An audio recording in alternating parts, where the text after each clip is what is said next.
Well, hello, Transparent Church and friends. This is Pastor James with the Word of the Day. Today, I want to spotlight Romans chapter 12, verse number 2 from the New Living Translation, where we find these words. Don't copy the behavior and customs of this world, but let God transform you into a new person by changing the way you think. Then you will learn to know God's will for you, which is good and pleasing and perfect.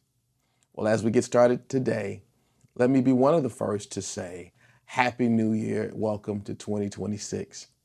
We thank God for, as we've been sharing this week leading up to today, our theme for the week, renewal for the new year. We've made it to the new year and we thank God for that. But as we take a step into this new year on this first day, I want to use for a theme today, be transformed. And how do we become transformed?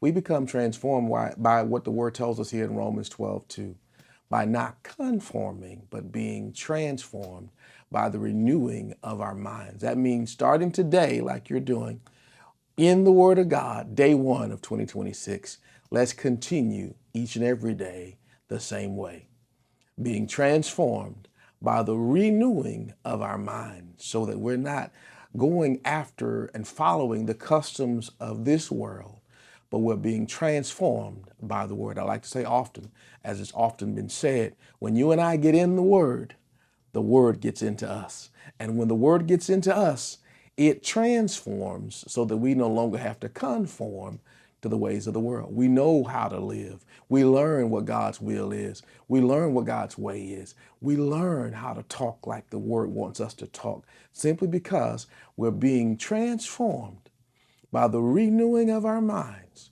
so that we know what God's will is for our lives. So today, make it a great new day, new year, and the first step in a new start by starting your life being transformed because of the Word in your life. Make it a great one, and Lord willing, we'll see you next time.